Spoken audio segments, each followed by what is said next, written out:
now we'll continue. Let us do 5. Okay, activity number 5 చూడండి. Burn a small piece of magnesium ribbon by folding it with toys. So magnesium ribbon తీసుకోమంటున్నాడు. ఓకేనా? తీసుకున్న దాన్ని ఏం చేయమంటున్నాడు? Burn it అంటే కాల్చమంటున్నాడు. Okay, collect the white ash and dissolve it in little water. So కొన్ని water లో ఈ వైట్ యాష్ ని మిక్స్ చేయమన్నాడు. డిజాల్వ్ అంటే మిక్స్ చేయడం. Okay, so mix the ash we collected. Touch the solutions and form and test the solution with blue litmus and red litmus. So magnesium ఏదైతే మీరు burn చేసిన తర్వాత యాష్ ని water లో మిక్స్ చేశారో దాన్ని టచ్ చేయమన్నాడు. ఓకే, టచ్ చేసిన తర్వాత red litmus and blue litmus తో దాన్ని ఒకసారి సొల్యూషన్స్ ని టెస్ట్ చేయమంటున్నాడు. ఓకేనా? సో లిట్మస్ పేపర్ తో టచ్ చేసినప్పుడు మనకి ఏం తెలుస్తుంది? ఆ సొల్యూషన్ యాసిడ్ సొల్యూషన్ లేదంటే బేస్ సొల్యూషన్ అనేది తెలుస్తుంది అనమాట. ఓకేనా? సో నెక్స్ట్ చూడండి. Oxides of magnesium when dissolved in water form magnesium hydroxide. So oxides ఏవైతే వాటర్ లో ప్రెసెంట్ అయి ఉన్నాయో ఎప్పుడైతే మెగ్నీషియం దాంట్లో మనం మిక్స్ చేసామో ఏం ఫామ్ అవుతుంది అని అంటున్నాడు? మెగ్నీషియం హైడ్రాక్సైడ్ ఫామ్ అవుతుంది. ఓకేనా? సో మెగ్నీషియం హైడ్రాక్సైడ్ అనేది ఫామ్ అవుతుంది. సో ఎందుకంటే మన మెగ్నీషియం ఉంది. మెగ్నీషియం ఏం చేసాం? మనం వాటర్ లో మిక్స్ చేసాం. ఏం ఫామ్ అయింది? మెగ్నీషియం హైడ్రాక్సైడ్ ఫామ్ అయింది.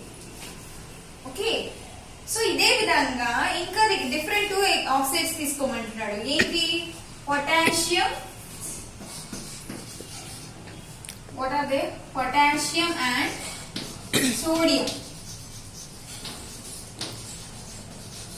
సో ఇక్కడ చూడండి. సో మెగ్నీషియం వాటర్ తో మిక్స్ అయినప్పుడు మెగ్నీషియం హైడ్రాక్సైడ్ అయింది. మరి ఇప్పుడు పొటాషియం వాటర్ తో మిక్స్ అయినప్పుడు ఏం ఫామ్ అవుతుంది? Potassium hydroxide. మరి సోడియం వాటర్ తో మిక్స్ అయినప్పుడు సోడియం హైడ్రాక్సైడ్ ఫామ్ అవుతుంది అనమాట. ఓకే, పొటాషియం కెమికల్ ఫార్ములాలో K యూజ్ చేస్తాము. సోడియం కి అయితే Na రాయాలి కెమికల్ ఫార్ములా. సో ఎప్పుడైతే వాటర్ యాడ్ చేస్తామో ఏం ఫామ్ అవుతుంది? పొటాషియం హైడ్రాక్సైడ్ ఫామ్ అవుతుంది. ఇక్కడ వాటర్ తో యాడ్ చేసినప్పుడు సోడియం హైడ్రాక్సైడ్ ఫామ్ అవుతుంది. ఓకే, సో ఇవి ఫామ్ అయిన తర్వాత దీనిలో ఉంది యాసిడ్ నేచర్ బేస్ నేచర్ అనేది ఫైండ్ అవుట్ చేయాలి. ఇక్కడ చూడండి. So all these are basic in nature, they would be soapy when touched. So ఈ వచ్చిన ప్రొడక్ట్స్ ఏవైతే ఉన్నాయో అవి టచ్ చేసినప్పుడు మనకి ఎలా అనిపిస్తుంది? సోపీ స్లిపరీగా అనిపిస్తుంది అనమాట. టచ్ చేసినప్పుడు స్మూత్ గా అనిపిస్తూ ఉంటుంది. సో వాటి ఏ నేచర్ కలిగి ఉన్నట్టు? ఇప్పుడు బేస్ నేచర్ అనమాట. ఓకేనా? So these are in basic nature. So magnesium form లో ఉన్నప్పుడు it is a chemical. Magnesium water తో రియాక్ట్ అయినప్పుడు మెగ్నీషియం హైడ్రాక్సైడ్ ఫామ్ అయింది కదా, అది బేస్ నేచర్ లో ఉంటుంది. Okay, so same way potassium and sodium కూడా బేస్ నేచర్ లో ఉన్నాయి. Next, and test them with phenolphthalein and methyl orange. Take a small amount of substance in 2 test tubes. So ఈ తర్వాత ఏం చేయమంటున్నాడు? ఈ 3 సొల్యూషన్స్ కూడా టెస్ట్ ట్యూబ్ లో తీసుకుని phenolphthalein and methyl orange solution, so వీటిని కూడా యాడ్ చేయమంటున్నాడు అనమాట. ఈ సొల్యూషన్స్ లో ఫినాఫ్థలిన్ అలాగే మిథైల్ ఆరెంజ్ అనే సొల్యూషన్స్ కూడా యాడ్ చేయమంటున్నాడు. ఓకే, సో ఈ టెస్ట్ ట్యూబ్ లో సపరేట్ గా మనం యాడ్ చేసి చూసినప్పుడు అది ఎలా ఫామ్ అవుతుంది? కలర్లెస్ లేదంటే మిథైల్ ఆరెంజ్ రెండు యాడ్ చేసినప్పుడు మనకు వచ్చే సొల్యూషన్ ఏమవుతుంది? యాసిడ్ ఆ బేస్ అనేది కలర్స్ అనేవి చేంజ్ అవుతాయి. ఓకే, సో ఈ విధంగా అబ్జర్వ్ చేయమని చెప్తున్నాడు అనమాట. ఇక్కడ మీకు టేబుల్ నెంబర్ 7 లో అబ్జర్వ్ చేస్తే సబ్స్టెన్సెస్ ఇచ్చాడు. ఓకే, ఇక్కడ కొన్ని సబ్స్టెన్సెస్ తీసుకుని ఈ టెస్ట్ ట్యూబ్ లో కొన్ని సబ్స్టెన్సెస్ తీసుకుని వాటిలో ఫినాఫ్థలిన్ యాడ్ చేసినప్పుడు ఏం జరిగింది అండ్ మిథైల్ ఆరెంజ్ తీసుకున్నప్పుడు ఏం జరిగింది అనేది మీ అబ్జర్వేషన్స్ నోట్ చేయాలి. ఓకేనా? సో నెక్స్ట్ చూడండి. What you observe in this picture? So ఇక్కడ ఏం జరిగింది? లెమన్ ని కట్ చేయగానే బ్లడ్ అనేది బయటకు వస్తుంది. అవునా? సో మీరు ఎప్పుడైనా లెమన్ కట్ చేసినప్పుడు ఇది ఫామ్ అయినప్పుడు చూసారా? సో ఇది ఎలా వస్తుందో చూడండి. సో మీరు అబ్జర్వ్ చేస్తే చాలా మ్యాజిక్ షోస్ లో కూడా ఈ ఎక్స్పెరిమెంట్ చేస్తూ ఉంటారు అనమాట. ఇది చాలా ఈజీ. ఎందుకు బ్లడ్ వస్తుంది అనేది అప్పుడు అబ్జర్వ్ చేయాలి. చూడండి. When a magician or a juggler cuts a lemon, blood flows out of it. So magician కానీ లేదంటే జగ్లర్ కానీ లెమన్ కట్ చేసినప్పుడు ఏం జరుగుతుంది, బ్లడ్ అనేది ఫ్లో అవుట్ అంటే బయటకు వస్తుంది. Okay, actually he uses knife dipped in methyl orange or hibiscus solution to cut the lemon. So తను ఏదైతే నైఫ్ తో కట్ చేస్తున్నాడో దాన్ని ఫస్ట్ ఏం చేస్తాడు, మిథైల్ ఆరెంజ్ లో కానీ లేదు అంటే హైబిస్కస్ సొల్యూషన్ లో కానీ దాన్ని డిప్ చేసి తర్వాత లెమన్ ని కట్ చేస్తే ఆ లెమన్ వాటర్ అలాగే హైబిస్కస్ కానీ మిథైల్ ఆరెంజ్ తో రియాక్ట్ అయ్యి ఈ కలర్ లో సొల్యూషన్ బయటకు వస్తుంది అనమాట. అర్థమైందా? మిథైల్ ఆరెంజ్ కానీ హైబిస్కస్ సొల్యూషన్ కానీ ఎప్పుడైతే లెమన్ తో రియాక్ట్ అవుతుందో, ఓకే, లెమన్ లో ఉన్న యాసిడ్ తో రియాక్ట్ అవుతుందో ఈ రెడ్ కలర్ సబ్స్టెన్స్ అనేది బయటకు వస్తుంది. ఇది బ్లడ్ కాదు, but the solution is turned into red colour. Okay, అదనమాట experiment. Next turn page number 14. So page number 14 observe చేస్తే let us do some more experiments. So acids bases కి సంబంధించి will do some more experiments. Okay, take a natural acid lemon juice in 6 test tubes.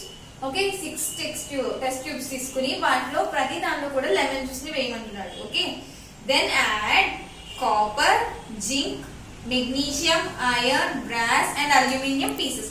So ఇక్కడ ఇచ్చిన materials అన్ని కూడా చిన్న చిన్న pieces కింద ఈ 3 టెస్ట్ ట్యూబ్స్ లో 6 టెస్ట్ ట్యూబ్స్ లో కూడా వేయమంటున్నాడు.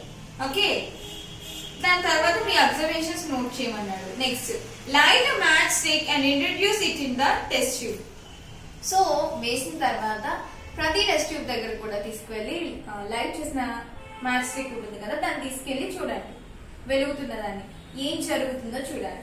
సో అన్ని టెస్ట్ ట్యూబ్స్ దగ్గర కూడా ఏం జరుగుతుందంటే బర్న్ అవుతూనే ఉంటుంది. ఎప్పుడైతే ఇది హైడ్రోజన్ గ్యాస్ దగ్గర ఏం జరుగుతుంది, హైడ్రోజన్ గ్యాస్ అనేది ఆ కెమికల్ లో ఉంటే ఏం జరుగుతుంది అంటే అది బర్న్ అయ్యే మ్యాచ్ స్టిక్ కాస్త ఆఫ్ అయిపోతుంది. ఓకే, సో ఆఫ్ అయిపోయిందంటే అర్థం ఏంటి, ఆ సొల్యూషన్ లో హైడ్రోజన్ గ్యాస్ అనేది ప్రెసెంట్ అయ్యింది అని మనకు అప్పుడు అర్థం అవుతుంది అనమాట. హైడ్రోజన్ గ్యాస్ ఉందా లేదా అనేది ఈ విధంగా ఫైండ్ అవుట్ చేయొచ్చు. మ్యాచ్ స్టిక్ వెలుగుతున్న మ్యాచ్ స్టిక్ తీసుకెళ్ళినప్పుడు హైడ్రోజన్ గ్యాస్ అనేది అక్కడ ప్రెసెంట్ అయి ఉంటే మ్యాచ్ స్టిక్ అనేది డెఫినెట్ గా ఆఫ్ అయిపోతుంది. ఓకే, నెక్స్ట్ సో మీరు ఎప్పుడైనా యాసిడ్ రైన్స్ గురించి విన్నారా? ఎక్కడైనా మీ పేరెంట్స్ చెప్పడం కానీ లేదంటే మనకి యాసిడ్ రైన్స్ పడుతూ ఉంటాయమ్మా అనేది ఎప్పుడైనా విన్నారా? సో చూడండి, యాసిడ్ రైన్స్ అంటే ఎలా పడతాయి చూడండి. Acid rains are the combination of carbonic acid, sulfuric acid and nitric acid with rain water. So, rain water లో నార్మల్ గా మనం ఎవాపరేషన్ ప్రాసెస్ లో రెయిన్ అనేది ఫామ్ అవుతుందని తెలుసు మీ అందరికి కదా. సో ఆ ప్రాసెస్ లో ఈ రెయిన్ వాటర్ లో కార్బోనిక్ యాసిడ్ కానీ carbonic acid, sulphuric acid, nitric acid ఇవన్నీ కూడా ఆ వాటర్ లో మిక్స్ అయినప్పుడు ఆ వాటర్ ఏదైతే మనకి రెయిన్ రూపంలో వస్తుందో దాన్ని యాసిడ్ రెయిన్ అంటారు. Acid rain is a mixture of carbonic acid, sulfuric acid and nitric acid. Is it clear? Carbonic acid. Next one, sulfuric acid. And last is the nitric acid. ఈ మూడింటి combination ఏమవుతుంది మనకి acid rains కి lead అన్నమాట. Okay, acid rains పడడానికి ఇవి కనుక వాటిలో మిక్స్ అయితే వాటిని యాసిడ్ రైన్స్ అంటారు. Okay, carbonic acid, sulphuric and nitric acids. Okay, so ఈ యాసిడ్ రైన్స్ ఏం చేస్తాయి మరి? ఈ యాసిడ్ రైన్ ఎప్పుడైతే పడుతుందో ఇది బిల్డింగ్స్ మీరు అబ్జర్వ్ చేస్తే కొన్ని చేంజెస్ అనేవి అబ్జర్వ్ చేస్తూ ఉంటాం అనమాట. యాసిడ్ రైన్ పడినప్పుడు ఈ బిల్డింగ్స్ అన్ని కూడా డ్యామేజ్ అవుతూ ఉంటాయి. ఓకే, సో మీరు అబ్జర్వ్ చేస్తే తాజ్ మహల్ ఇంతకు ముందు ఇంకా కలర్ఫుల్ గా ఉండేది. Now days it is decreasing it's colour. ఎందుకంటే పొల్యూషన్ ఎక్కువైనప్పుడు ఈ యాసిడ్ రైన్స్ అనేవి ఎక్కువ అవుతాయి అన్నమాట. ఈ యాసిడ్ రైన్స్ పడినప్పుడు అవి డ్యామేజ్ చేస్తూ ఉంటాయి. ఓకేనా, సో మాన్యుమెంట్స్ కానీ బిల్డింగ్స్ కానీ ఎఫెక్ట్ అవుతున్నాయంటే రెయిన్ వాటర్ లో ఈ గ్యాసెస్ అనేవి ఫామ్ అవుతున్నాయి కాబట్టి, ఈ యాసిడ్స్ అనేవి ఫామ్ అయి ఉంటాయి కాబట్టి. Okay, industrial waste gases contain sulphur dioxide, nitrogen oxide, carbon dioxide. So industrial waste, so industries లో ప్రొడ్యూస్ అయ్యే వేస్ట్ ఏదైతే ఉందో దానిలో ఏమేమి ఉంటాయి? Sulphur dioxide, nitrogen oxide, carbon dioxide ఇవన్నీ కూడా మిక్స్ అయ్యి ఎయిర్ లో మిక్స్ అవుతున్నాయి. Yes are no? సో అవి వాటి కారణంగా ఏం జరుగుతుందంటే ఎయిర్ లో మిక్స్ అయినప్పుడు ఆటోమేటిక్ గా ఎవాపరేషన్ ప్రాసెస్ జరిగినప్పుడు ఇవి కూడా వాటితో మిక్స్ అయ్యి యాసిడ్ రైన్స్ అనేవి మనకు వస్తూ ఉంటాయి due to pollution. Okay, so మన ఏరియాలో అయితే acid rains are also witnessed in our state in Visakhapatnam. So Visakhapatnam district లో యాసిడ్ రైన్స్ అనేవి పడుతూ ఉండేవంట. Okay, now look at let's do number 7. So 7 observe చేసి ఇక్కడ ఎక్స్పెరిమెంట్ ఇచ్చాడు. Can you see the test tubes here? So ఈ test tubes లో ఏం జరిగిందంటే carbon dioxide one of the test tube లో ఉంది, ఇంకొక దానిలోనేమో లైమ్ వాటర్ ఉంది. లైమ్ వాటర్ లో ఎప్పుడైతే కార్బన్ డైఆక్సైడ్ రియాక్ట్ అవుతుందో లైమ్ వాటర్ లో లేయర్ మిల్కీగా మారుతుంది అనమాట. మిల్కీ వైట్ లేయర్ అనేది ఫామ్ అవుతుంది. ఓకేనా? అలాగే ఎయిర్ బబుల్స్ అనేవి ప్రెసిపిటేషన్ ప్రాసెస్ లో అంటే చిన్న చిన్న బబుల్స్ ఎయిర్ వాటర్ అనేవి ఫామ్ అవుతాయి. ఓకే, ఇది ఒక experiment. When the lime water reacts with the carbon dioxide, what happens? It turns milky white. Okay, next. So we have seen the neutral solutions have no effect on indicators. We have also seen that acids and base have different effects on indicators. So indicators అంటే మనం ఏదైతే present చేస్తున్నామో దాని గురించి, acids కి bases మనం చేసినప్పుడు ఏదైనా ఎక్స్పెరిమెంట్ చేసినప్పుడు వాటిలో ఖచ్చితంగా చేంజెస్ అనేవి అబ్జర్వ్ చేస్తాం, యాసిడ్ సొల్యూషన్ కానీ బేస్ సొల్యూషన్ కానీ. ఓకే, అండ్ న్యూట్రల్ సొల్యూషన్స్ లో అయితే మనం తీసుకునే ఇండికేటర్స్ లో ఏ చేంజ్ ఉండదు. ఓకేనా? Now will see the activity number 8. So page number 15, let us do 8. So ఇక్కడ మీరు ఏం చేయాలంటే 10 drops of hydrochloric acid and 2 drops of phenolphthalein తీసుకోవాలి. ఓకేనా? సో ఇక్కడ ఏం తీసుకోవాలి మీరు? ఒక క్లీన్ టెస్ట్ ట్యూబ్ లో 10 drops of hydrochloric acid, 10 drops of hydrochloric acid plus ఇక్కడ ఇండికేటర్ కింద మనం ఏం యూజ్ చేస్తున్నాము? 2 drops of phenolphthalein, 2 drops of ఫినాల్ఫథలిన్.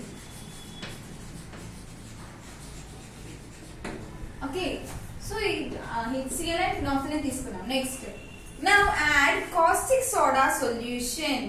So ఇక నెక్స్ట్ ఏం యాడ్ చేయమంటున్నాడు? Caustic soda solution. Caustic soda solution కూడా దేనికి ఈక్వల్ గా ఉండాలి? HCl సొల్యూషన్ కి ఈక్వల్ గా ఉండాలి. ఓకే, ఈ ఎక్స్పెరిమెంట్ లో మీరు ఏం అబ్జర్వ్ చేస్తారంటే బాగా dare, you should be clear enough. Okay, next so దీనిలో ఈ 10 drops ఆఫ్ HCl లో కాస్టిక్ సోడాని మిక్స్ చేయమంటున్నాడు. ఇలా టెస్ట్ ట్యూబ్ లో ఆల్రెడీ 10 drops ఆఫ్ HCl తీసుకుంటారు. ఈచ్ డ్రాప్ ఓకే, ఒక్కొక్క డ్రాప్ కింద కాస్టిక్ సోడా సొల్యూషన్ ని వేస్తూ ఉండాలి. Okay, keep adding the caustic soda drop by drop until the color turn pink. So అది పింక్ కలర్ చేంజ్ అయ్యే వరకు కూడా కాస్టిక్ సోడాని యాడ్ చేస్తూ ఉంటారు. Okay, next add 1 drop of hydrochloric acid. Same ఇది జరిగిన తర్వాత మళ్ళీ ఏం చేయమంటున్నాడు? టెస్ట్ ట్యూబ్ లో 10 drops తీసుకున్న తర్వాత కాస్టిక్ సోడా యాడ్ చేస్తే పింక్ కలర్ లోకి వస్తుంది. ఓకే, వచ్చిన తర్వాత మళ్ళీ 1 drop ఆఫ్ HCl యాడ్ చేయమంటున్నాడు. ఓకే, అలా మళ్ళీ next drop by drop add చేస్తూ అది కలర్లెస్ అయ్యే వరకు మళ్ళీ యాడ్ చేయాలి. ఓకే, సో ఇక్కడ మీరు ఏం అబ్జర్వ్ చేశారు? అది పింక్ కలర్ వచ్చే వరకు యాడ్ చేస్తూ ఉన్నారు కాస్టిక్ సోడాని. ఓకే, అది పింక్ కలర్ వచ్చిన తర్వాత మళ్ళీ ఏం యాడ్ చేశారు? యాసిడ్ యూజ్ చేశారు. యాసిడ్ యూజ్ చేసినప్పుడు ఏం జరిగింది? మళ్ళీ కలర్లెస్ అయింది. దీన్ని బట్టి ఏం అర్థమవుతుంది? ఒకవేళ ఆ సొల్యూషన్ మళ్ళీ నార్మల్ స్టేట్, యాసిడ్ అయితే యాసిడ్ సొల్యూషన్ లోకి రావాలంటే ఎప్పుడైతే ఎక్సెస్ యాసిడ్ యాడ్ చేస్తే అది యాసిడిక్ నేచర్ అందుకుంటుంది. బేస్ ఫామ్ లోకి రావాలంటే ఎక్కువ బేస్ సొల్యూషన్ దానికి ఎక్సెస్ బేస్ అంటే ఎక్కువ బేస్ ని సప్లై చేస్తే బేస్ సొల్యూషన్ కింద మారుతుంది. ఈ రెండు బ్యాలెన్సింగ్ గా ఉన్నప్పుడు ఆ సొల్యూషన్ ఏమంటారు? న్యూట్రల్ సొల్యూషన్స్ అంటారు. ఓకేనా?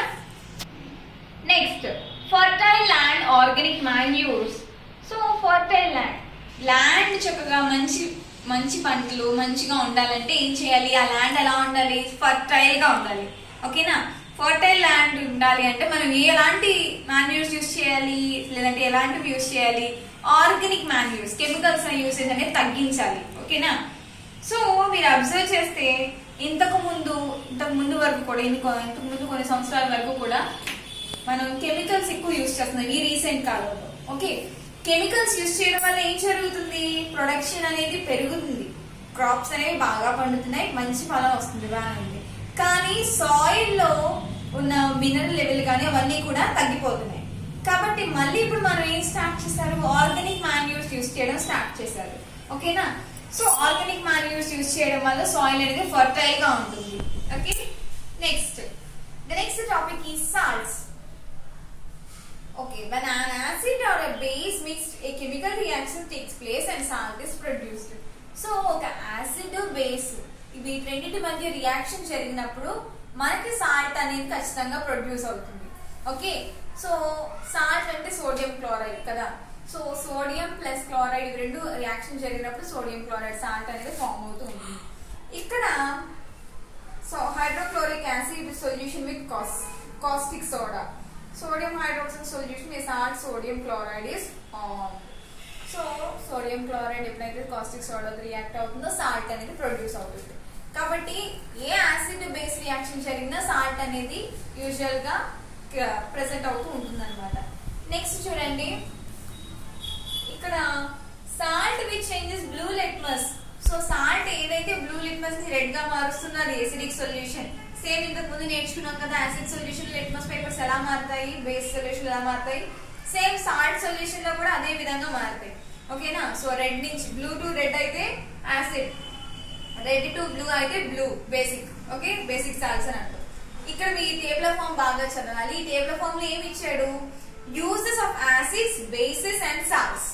ఓకే, సో యాసిడ్స్ లో ఎలాంటి యూజెస్ ఉన్నాయి, మనం ఎక్కడెక్కడ యూజ్ చేస్తున్నాము, ఏ ఇంగ్రీడియంట్స్ లో. ఓకే, నెక్స్ట్ బేసెస్ అనేవి మనం ఏ టైప్ ఆఫ్ థింగ్స్ యూజ్ చేస్తూ ఉంటాము అండ్ సాల్ట్స్ ఎక్కడ యూజ్ చేస్తూ ఉంటాము, ఇవన్నీ కూడా బాగా చదవండి. ఓకేనా.